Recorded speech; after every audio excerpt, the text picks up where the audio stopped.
Question and answer time, a menagerie of tactical topics. Welcome to Gunfighter Life, the podcast where we talk about guns, gunfighting, tactics, ballistics, the right way, with God at the center, Judeo-Christian values, and real-world first-hand experience. How, pray tell, does one put a foregrip on an AR-15A1 or an M16A1 clone? Well, you get magpul grips, rifle length, because that's a rifle length system. You pop off the old handguards, you put on the new ones, you find an M-lock foregrip, and you M-lock it on there. 1, 2, 3, easy. That is what I recommend doing. Of course, you will lose the look and aesthetic and the period correctness of it, but that doesn't really matter because they didn't have foregrips. So if you're going to put a foregrip on there, that's going to ruin that anyway. But that's what you would do. Magpul rifle length, fore end, swap them out, put an M-lock foregrip on there. Pretty simple. Question for a relative. Can you comment on less lethal weapons? I can. I use them when I put on jungle boots and body armor for the primary breadwinning job, as I still do, as I have in law enforcement, as I have in many different uniforms, been trained on and used less lethal. There's a couple of different categories: impact weapons, chemical weapons, and good old-fashioned hand-to-hand combat. This is your most important. Yes, even if you're a 90-pound female.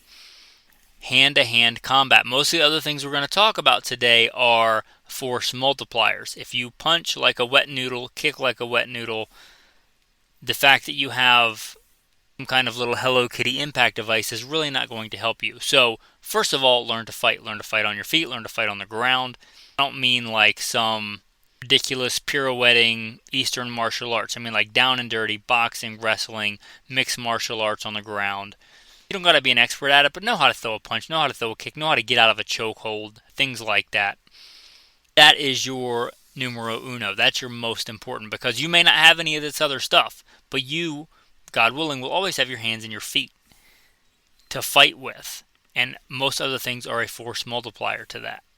My favorite less lethal is a good old-fashioned PR-24 side-handle baton. You can do a lot with that thing. Oh, I miss that old girl. But you're probably not carrying around one of those unless you're carrying it in your vehicle, but you're probably not part of your EDC. A side handle PR-24. Basically aluminum baseball bat with an added handle. But collapsible batons are a thing. There are some ASP, I think, I'm not sponsored by them, but they do make a lightweight aluminum, one that you could very easily everyday carry, put in a purse, carry on your person. I used those when I was in more of an executive protection type role. They are light and handy. The middle is like a heavy metal collapsible baton. These are somewhere in the middle. They're not as good as a standard PR-24. They are better than a light, handy aluminum collapsible baton. But they are a force multiplier. Again, if you hit like a wet noodle and you're, get off me, a baton's not going to do a whole lot of good. But if you know how to hit already, and you incorporate that, a hammer fist or a good strike technique, collapsible batons can be pretty handy. They are definitely a force multiplier if you can hit good already. But again, if your force is 0 and it's a force multiplier, anything multiplied by 0 is 0. So don't think you're just going to get one and not know how to do any kind of martial combat and be great with a side handle baton. It may be worse for you because if you don't hit hard with it, the person can just take it away and use it on you, and they probably know how to hit if they're attacking you. So keep that in mind. Also keep in mind they take time and space to deploy. Now there are some CQB type in close without the baton deployed. You use it kind of like a coup baton with a hammer fist. But you've got to train with that. That leads me to coup batons. These are like small little compact handheld batons. But again, they're a force multiplier. They're not nearly the force multiplier that an actual baton is, but a punch with one of those or a strike with one of those can be more effective than a strike without it. Pros is they're small, handy, sleek. You can also have improvised ones, the old classic standby, depending on your hand size. Roll of dimes, roll of nickels, roll of quarters. I guess I left out roll of pennies. But any of those that fit your hand well. But again, you got to know how to strike with them. But, roll of nickels that you grab and give a good punch with is going to be better than a punch without them. There are saps, they kind of fit closely in there. not going to dive into those. They're not super common nowadays. One of the most common ones are pepper spray, the old time mace, but pepper spray, something with capsaicin. Just actually had to do a research in this, but capsaicin, the same stuff that's in hot peppers, oleoresin capsaicin. It's an oily substance found in peppers. It's super hot. It's really miserable when you get it in your eyes. It is very unpleasant. Yes, I have been pepper sprayed. I've been gas chambered. I've gotten it on me as a cop when I would spray somebody and then have to tackle them and take them into custody and direct, to get it sprayed on us in the academy to graduate and stuff like that. I'm very familiar with it. It's very, very unpleasant. That said, you can still pretty much function with it. So keep that in mind. If you are, if it's for an attack where somebody, putting it politely and child-friendly, where somebody is attempting to use your body without your consent, if they get pepper spray in the face, they're probably not going to be able to do that anymore. But if somebody's attacking you, but let me put it this way, if you were doing something that I had to attack you to stop you from doing what you're doing, like me as a good guy, you were doing something and I had to attack you to stop you from doing something bad, and you pepper sprayed me in the face, I'm just going to do it harder. It's going to make me very, very more aggressive. People that graduated in the police academy, for an example, there's like 50 some of us, we all got sprayed in the face and we all performed an effective arrest on somebody. I mean, like approaching them, dealing with them, getting them cuffed, all that stuff. Everybody, I think, passed that, which tells me that if you're determined, even after you get pepper sprayed, you're still determined. So keep that in mind. If it's like a drunk guy that's a half-hearted attempt at something and you pepper spray him, yeah, they're probably going to stop and start crying. Literally. But again, if it's a determined attacker, keep that in mind. There's no cure-all less lethal. If there was a great less lethal that worked all the time, cops wouldn't carry guns. They would just carry less lethal. They would only carry batons, tasers, and pepper spray. But they don't. They still carry a gun. You know why? Because those things aren't always effective. If they could just stop everybody without killing them, they would, right? The goal in police work is not to kill somebody. It's to effect an arrest. You're basically a glorified clerk with a Batman belt on that takes somebody into custody and presents them before a magistrate and says, here's what we got. You're basically a glorified clerk with a Batman belt on. Your goal is not to kill people. Now, sometimes they have to. Why? Because these less lethal means don't work all the time. If they did, again, cops would never kill anybody. Well, a cop that wasn't doing anything nefarious would never kill anybody, put it that way. But there are very real limitations. I guess the one we left out was electronic tasers. I'm not a big fan of tasers. Yeah, I've used them. I've used them in real life. I've been tased. I've tased. It's not like the movies where you tase somebody and they just fall on the ground and they're done. That's not how that works. The taser works when it is actively tasing. But as soon as it's done, you're ready to rock and roll again. The taser hurts more than being pepper sprayed, but if you asked me, I would rather be tased. If you said right now, I'm going to tase you or pepper spray, I'm going to say tase me. Tase me twice. It's fine. Compared to the pepper spray. Why? Even though it hurts more, when it's over, it's over. There's like no lingering pain unless you like fell into something or fell off a roof when you got tased. Right? But when it's done, it's done. So it's not like the movies where you tase somebody or stun gun them and they fall on the ground and they're just done and out of the fight. That's not how that works. If it's a stun gun, say in the contact stun, as soon as that's off the person, there's no residual anything. So they're ready to fight again. So again, we go back to hand-to-hand combat. If you're gonna tase them or stun them while you're getting physical control of them, okay. But if you're just going to, hit them, ride the lightning, as soon as it's done, they might be even more mad than they were before. So keep that in mind. Also, good ones like tasers, they cost far more than a firearm. So also keep that in mind. You should get some training. There are people you can tase and people that you can't tase. Less lethal is not lethal at all. There are certain situations where you should not use a taser where you could actually kill people. So keep that in mind. That's a long segment. Probably should make that an entire show. But that's a quick down and dirty. There's a lot more to it than that, but hopefully that helped. Tanfoglio? ? One of the guys posted one of these in chat and said he thought it was a cheap Turkish clone. They are not. They are Italian firearms. I think they're more common overseas in IPSC, which is the international version of USPSA. kind of competitions. They make a variety of handguns, but they're decent. They're not some cheap Turkish clone made by Muslims that may or may not want to cut your head off. They're made by Italians who probably don't want to cut your head off. So yeah, Tanfoglio. They're a decent firearms manufacturer. I did a short episode on this for the patrons. But yeah, if you were wondering about Tanfoglio, they're not a cheap Turkish clone. They are in fact Italian. Can you dry fire too much? You sure can. Just like you can over-exercise. But until you worry about that, are you actually doing it? But yeah, you can if you're doing it so long that you're actually becoming worse, right? Practice does not make perfect. I'm sure he didn't come up with this, but a gunnery sergeant when I was in the Marine Corps said this, and it always stuck with me. Practice doesn't make perfect. Perfect practice makes perfect. If you get garbage reps, it's going to reinforce garbage technique. So if you're going so long and doing so much that you're getting sloppy, probably better off stopping than continuing. Yes, you can dry fire too much, just like you can shoot too much. Oh boy, let me be nice here. 410 revolver shotguns, useful or novelty? I mean, they're a useful novelty. They're absolutely a novelty in that there is no reason I could think if you wanted a 410 shotgun that you would get one over a pump action or a semi-auto or a double gun. I may see one where you could get one over a single shot, but they cost quite a bit more, so I don't know why you would be, comparing one to a single shot.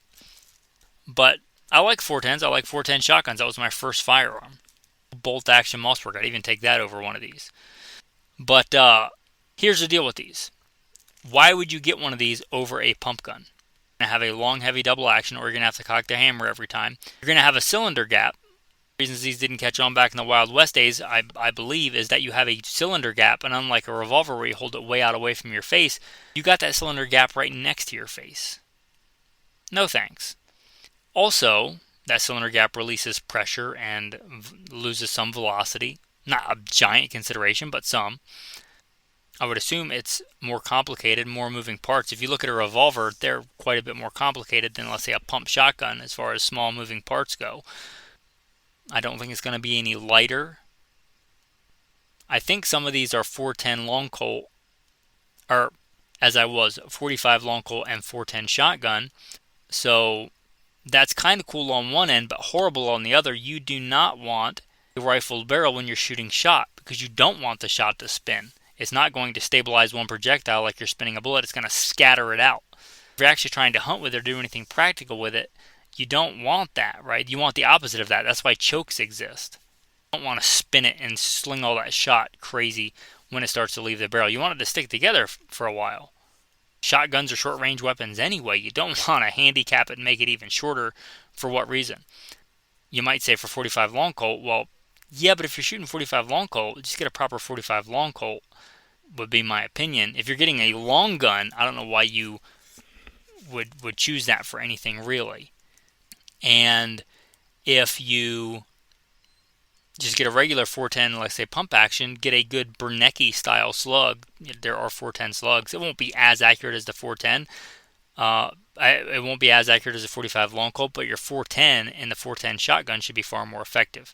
So they're not useless, but I can't see any logical reason why you would get one other than they're just cool and they're a novelty. They're still effective. They're still a 410 shotgun, possibly still a 45 long Colt. So there is that. They're not totally ineffective.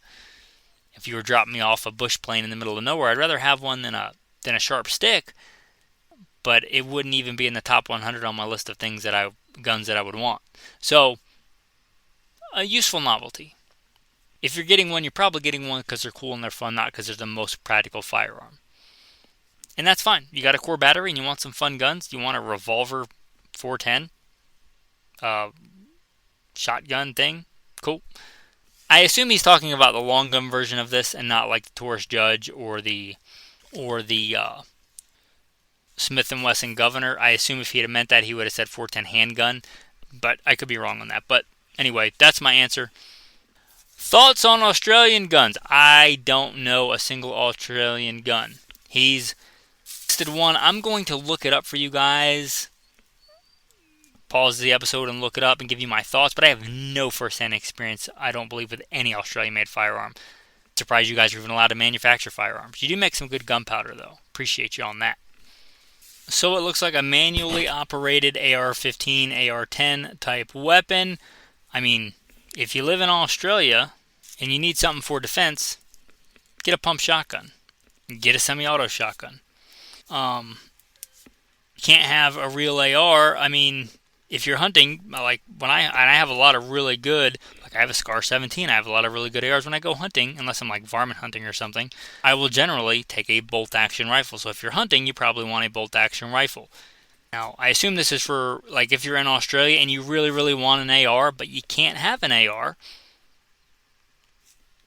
My first solution for you is move, because freedom is wonderful. But if you're not going to pick either one of those, I guess this would be a good if you want an AR, but you can't actually have a semi-auto AR. If you can have a real AR-15, AR-10, SCAR 17, whatever, I don't really see the point of this. This is for those people that cannot have that. I don't know if this is something you could have in Canada. I think it's pronounced that way. But if it applies to you and you can have it, but you can't have an AR or anything else, maybe it's a viable option. Assuming it's made well. And again, I have no experience with these. The next question is about 223 wild chambering. Yeah, 223 wild, if you don't know, there is 223 and 5.56 chamberings. Without getting into the nuance of the differences there, you can shoot the 223 and a 5.56. You shouldn't do the 5.56 and a 223. The 223 wild, spelled with a Y, 223 wild, the reason you can shoot, and there's other, I know this is oversimplifying, so relax if you're going to have a keyboard conniption, but there's a little bit more lead in the throat in the 5.56, meaning there is more potential for inaccuracy. The 223 wild will let you shoot both chamberings. It's a little bit tighter. There's so many other factors that go into accuracy. And yeah, if you're really, really, really going for precision, like you're building like an urban counter sniper AR or something, you might want 223 wild. But you can have really, really good accurate ARs chambered in 5.56. So yeah, if you're gonna, be building like a heavy bull-barreled precision AR, shooting like 77 grain OTM match or like a match type bullet premium quality ammo, you might want to go the 223 wild. If it's just a go-to fighting AR, I doubt you're going to notice a difference. Again, there are so many other factors in the accuracy of that. But yeah, there's nothing wrong with it. It's a tighter chamber than the 5.56 that will let you shoot either ammo.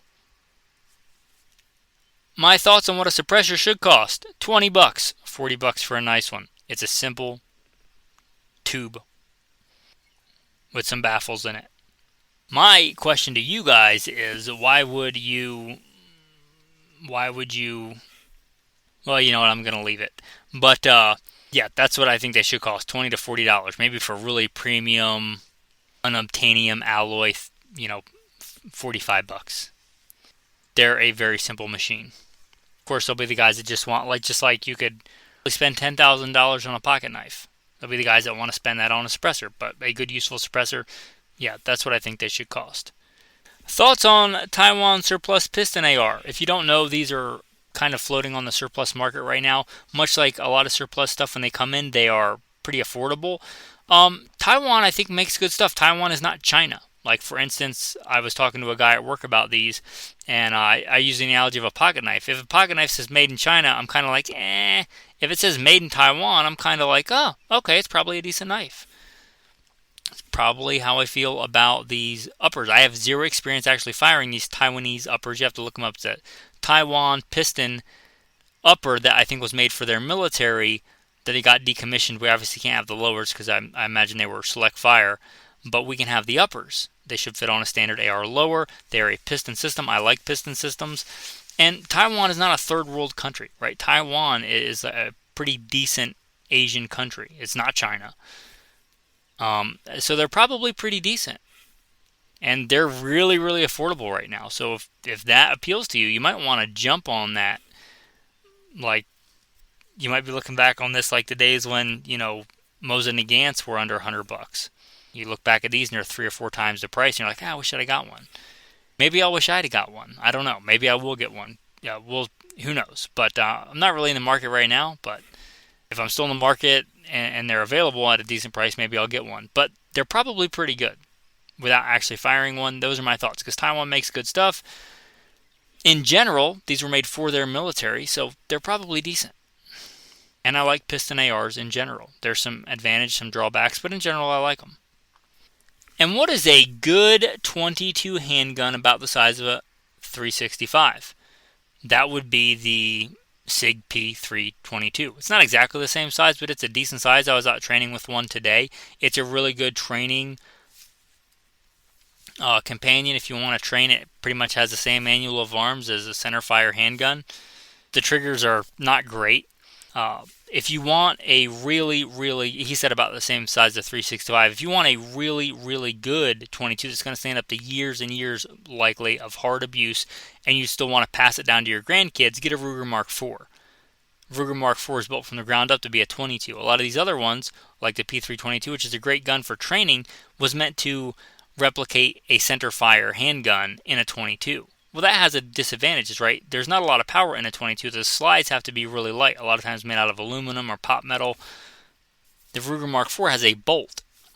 It's designed from the ground up to be a 22, and it's designed well. You get one of those, it'll probably stand up to a lot of hard use. These other ones, they break.